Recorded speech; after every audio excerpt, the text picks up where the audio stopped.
The holy land of Rajasthan has been home to saints and siddhas since time immemorial. The energy of spiritual practice resides in the sand, sunshine, and air. It was on this land that a siddha was born, whose name is invoked with reverence and miracles. His life, Bhabhuta Siddhaji Maharaj, was as mysterious as his words and his blessings. He performed numerous miracles and transformed the fortunes of many devotees. But what makes him special is his prophecy: every 100 years, a peer will appear in your family. This statement was not only his blessing but also the announcement of a future tradition. This promise remained alive even years after his death, and today, a vast stream of faith flows in it. Bhabhuta Siddhaji was not only accomplished in spiritual practice but also possessed divine vision. But the most widely discussed prophecy is that of the arrival of a hereditary peer during his lifetime. He had said that if the descendants did not follow the path of devotion and the spirit of service vanished, then after 100 years, a peer would appear in that same family to alleviate the suffering of the devotees.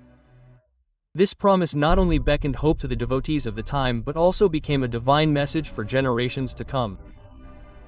Years passed, and the flow of time continued. After Bhabhuta Siddhaji left his body, his memory and his accomplishments became part of folklore. But people continued to cherish this promise, waiting for the peer who would incarnate in 100 years. Meanwhile, children continued to be born into Govind Singh Ji's family.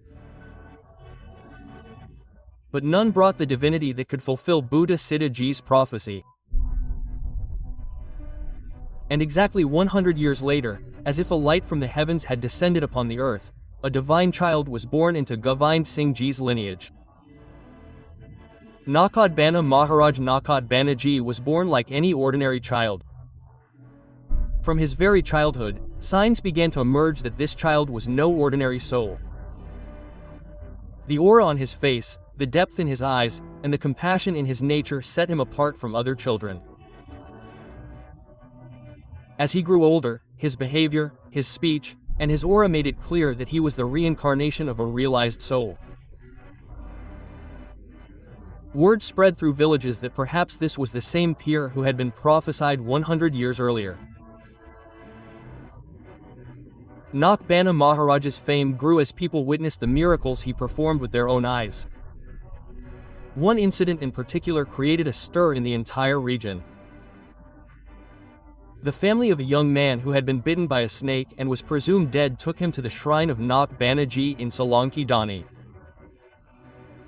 There, after worshipping and remembering him, the almost dead young man was laid down. Within a short time, his body began to move and he came back to life. This incident was repeated not just once but many times. The cure for snake bites became known as Nak Bana. Without medicine or anti-venom, people began to receive life through devotion and service alone. Solanki Dani was no longer just a hamlet, it became the land of siddhas. The most remarkable aspect of this miracle was that it wasn't merely the power of Nak Banaji, but rather the fulfillment of Bhabhuta Siddhaji's promise. Devotees believed that the spirit of Bhabhuta Siddhaji had manifested in this form. This is why, even today, the lamps that burn in Nak Banaji's temple in Solanki Dani symbolize not only service but also devotion, a worshipper of the truthfulness of a word. Another important place in the tradition of Bhabhuta Siddhaji is the Kali Nadi temple. This temple is not only a place of worship but also a living Shaktipeeth. A huge fair is held here on the 6th day of the bright fortnight of the month of Bhadra. Thousands of devotees come from far and wide. A night vigil is held here, and it is said that the spirit of Bhabhuta Siddhaji is especially active on this night. Many devotees say that they see visions of him in their dreams on this night.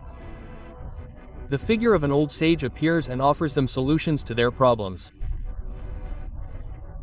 Many people have even reported hearing the sound of invisible bells or hearing the blessings of an invisible being at that place. This temple is not only physically active but also powered by spiritual energy. People come here not only to fulfill their wishes but to connect with the tradition established by Bhabhuta Siddhaji. There is a strange peace in Kali Nadi. But that peace is not a symbol of nothingness but of living energy. Standing there, it feels as if someone is watching us. Someone who is not in the body but is always active at the soul level. Although Buddha Siddhaji's life and body ended at the hands of time, he had attained the power of the subtle body during his lifetime. According to folklore, when he retired from worldly duties and wanted to take his energy to the next level, he headed towards the forest of Chagoi. There, he assumed a subtle form and still roams the area in that state. His presence is felt in the land and the air. The Chagoi forest is not only a natural sight but also a mystical place. One day, while grazing cattle there, a boy from Bon village named Jotram Gadara came. He was an ordinary village boy, but his fate was extraordinary. As soon as he saw the subtle form of Buddha Siddhaji, he was mesmerized. Siddhaji looked at him intently and said, "You are special, you will be my successor."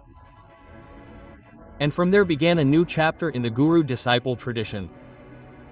Buddha Siddhaji not only initiated Jotramji but also passed on his siddhis, blessings, and a spirit of service.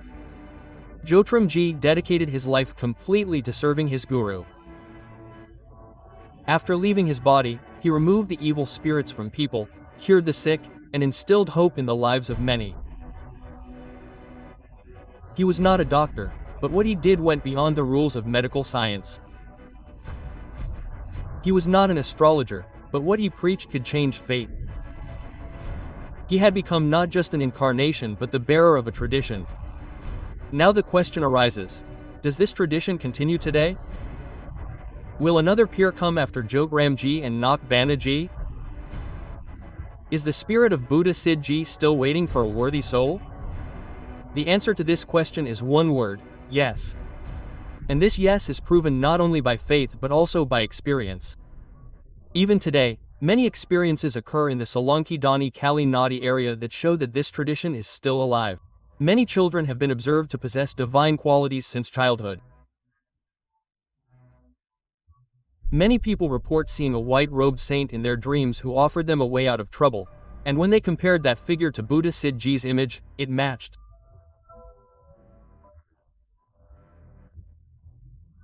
Devotees believe that when the time is right, when the need for service, faith, and truth increases in the world, Buddha Siddhaji's soul will reincarnate in a worthy body. And that peer will be the one prophesied a century ago. This tradition is not a lineage, it is a spiritual tradition. It is not merely a bloodline but a spiritual one. It is carried on through service, devotion, and worthiness. In today's age, where science, logic, and modernity have weakened religious sentiments, such traditions connect us to our roots. They make us realize that a true guru never dies. He may leave his body, but his consciousness lives on in the disciple tradition and spiritual practice. Buddha Siddhaji embodies that consciousness. Therefore, it can be concluded that the tradition established by Baba Buddha Siddhaji is still alive today. It is not limited to temples, fairs, and ghosts. It is alive in every heart where there is a spirit of service. Where the heart is moved by the sight of someone's suffering. Where someone calls out to him with a true heart, Baba. And whenever a devotee makes such a call, some invisible power, some subtle spirit, comes to his aid. Perhaps this proves that the coming peer is not just a thing of the future, he is alive in the present as well. If you found this video informative and inspiring, please like, share, and subscribe to our channel, Guru Vichar. Press the bell icon so you'll be the first to know the next time a mysterious or inspirational topic is posted. Thank you.